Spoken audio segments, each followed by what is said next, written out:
because your press is becoming like a mafia. It follows unwritten, undictated policies which the press thinks suit the Western interests. If anything is published which brings Islam closer to the hearts of the Western people, then that publication would make that press as much unpopular, to that degree unpopular, because that is not what is in the air we see. Today you want Islam to be kept at distance. Now maybe largely because Islam is presented to you by extremists today, but those extremists who present Islam, they are never questioned as to the validity of their views on Islam.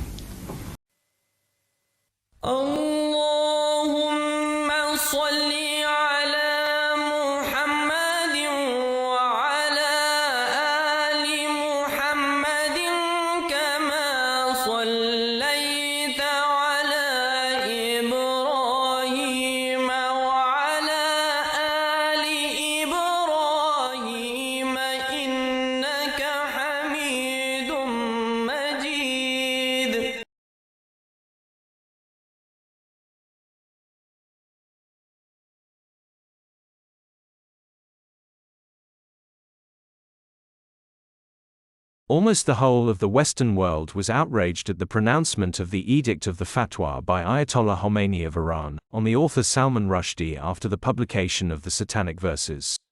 The entire issue was diverted from the deep insult and injury it caused to Muslims all over the world to a simplified matter of freedom of expression. The Western media in particular had a field day in renewing its attacks on Islam and the whole fabric of Muslim society. All the latent fires of anti-Islam were rekindled, which have been instrumental in creating a bigger rift between Islam and the West.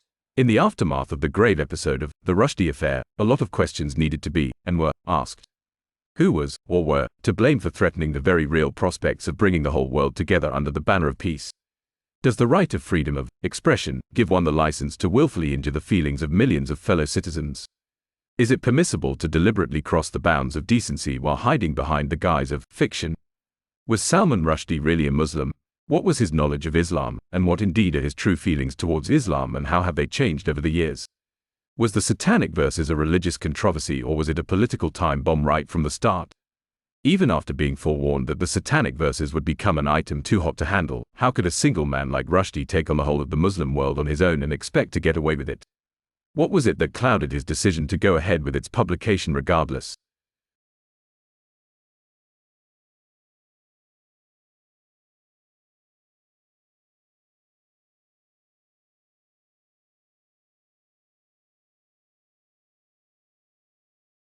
Please.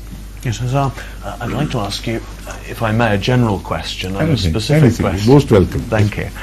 One subject that I know concerns many citizens of Britain, particularly a few years ago, but still today, is the response of the Muslim community to the author Salman Rushdie's book, The Satanic Verses, and of course the fatwa that was issued against him.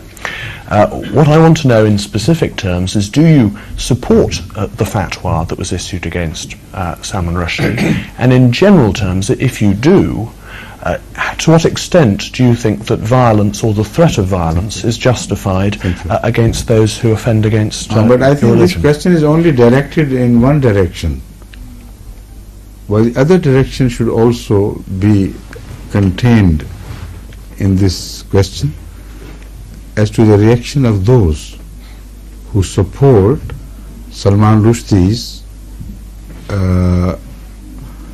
behavior and conduct, and who praise his work as an excellent piece of art, praiseworthy piece of art. So open this question and widen it. Otherwise it will be not fair for me to only answer you in one direction while the other direction is left unattended. This question has to be taken in totality. That's what I mean. The issue of fatwa of others does not apply to me, because I'm the head of the Ahmadiyya community, so the question could have been better modulated if it said that what is the fatwa of Jamaat Ahmadiyya in this? You see, I am speaking from the seat where fatwas are issued, not followed, because I am understood to be the leader of Ahmadiyya community in the sense that I understand the Holy Quran and the Hadith, etc., better in most cases. In some cases I may falter, I agree, I am not above this. But in most cases of all the living people today in Ahmadiyya, if I were not the person who would understand the Quranic teachings and the Hadith better than all other individuals, then I would not be fit for this occupation. Right? So you can inquire from me, what is your fatwa? My fatwa is the one which I have repeatedly spoken of, but the British press boycotted my observations despite being present at the time when I spoke on this subject in detail and in depth.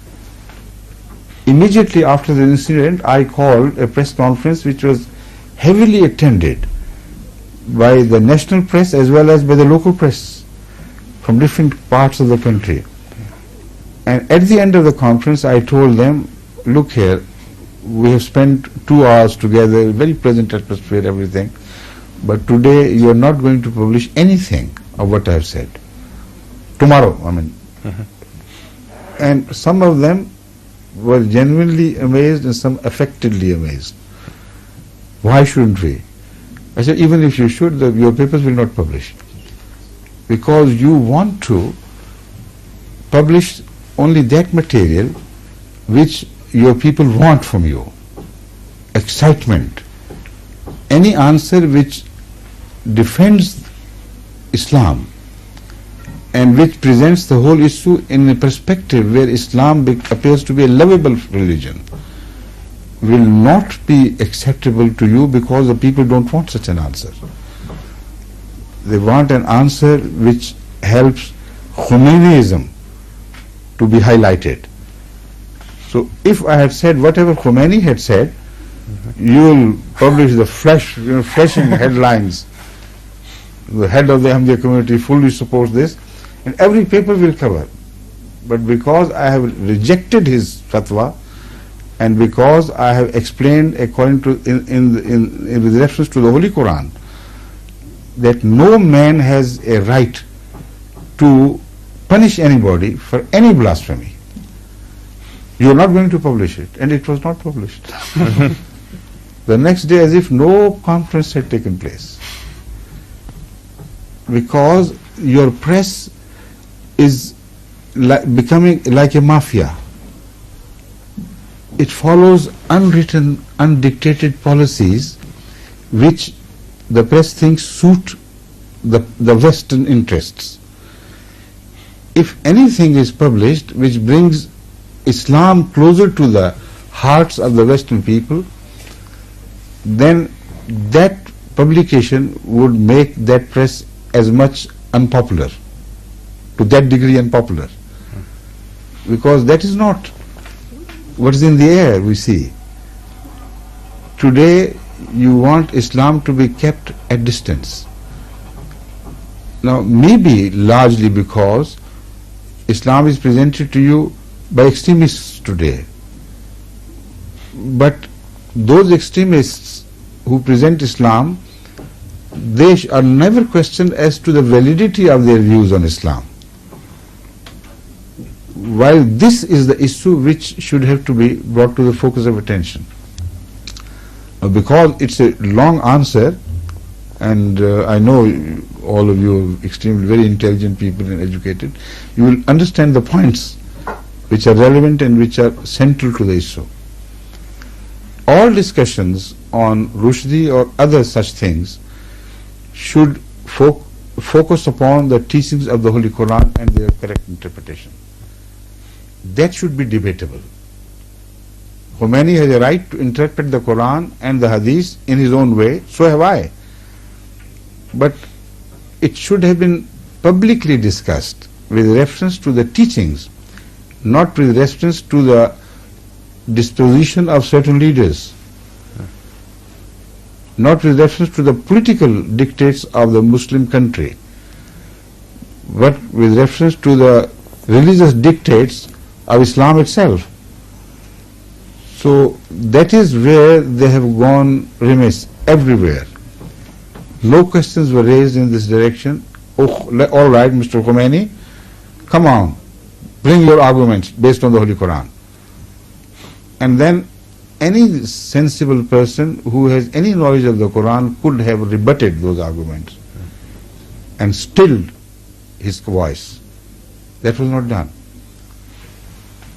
On the other hand, attempts were made to further aggravate the situation of misunderstanding between the Christians and Islam and Muslims, because this issue, as I also mentioned during that press conference, if looked at from a different point, where the behavior of the European public or the Western public is concerned, or Western leadership is concerned, if you look at it from that point of view, you'll be surprised to see that they are all supporting indecency. Such indecency as they will never tolerate in their own parliaments. They will call it an unparliamentary language and chuck out the people who do not swallow that insult. So openly I mentioned Mrs. Thatcher, who was the Prime Minister at that time. I said, the issues involved are not just a total freedom. Issues involved are where your freedom stops and our freedom begins.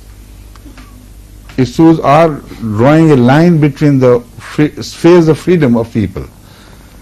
And you yourself accept the freedom of some people not to be hurt unnecessarily. This is a common decency which is the fruit of civilization. You employ this principle in your parliaments. And I said, if somebody stands up in the parliament and calls Mrs. Thatcher a whore, a wretched, wanton lady, would you tolerate it in the name of freedom? Impossible. The whole house would rise in protest against such a person. Either he swallows that insult himself, or he will be chucked out of the parliament. Now here we are speaking of a political leader of one country. What about the religious leader who is held in much higher esteem to that to which Mrs. Thatcher could ever be held? Why not people of one country? 1 billion people all over the world. And you do not show any decency towards that honor, the honor of such a man, such a leader. So if your common language and common behavior, this indecency is carried out, although there is no punishment you can mete out to such a person according to religion, at least you should distance yourself from this. At least you should condemn the indecencies contained in Salman Rushdie's book. Anybody who has read it would know that right from the beginning he is out at insulting and through aspersions on the characters of all the near ones to Hazrat Muhammad Rasulullah, his wives, his companions, in the foulest language. See, which even hurts the sensibilities of modern people in relation to the modern things.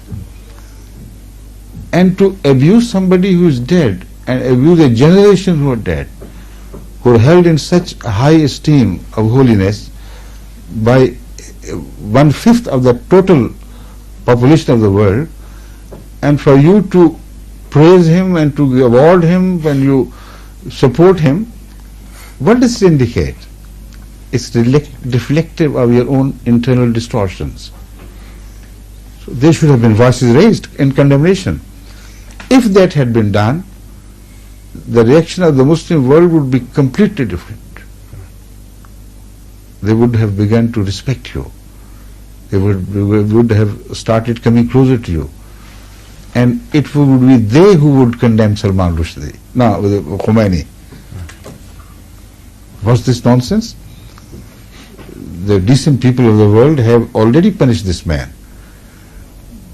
But this is not what happened. So the fault is on both the parties, equally or unequally shared, but the fault lies on both sides. Right? Yes.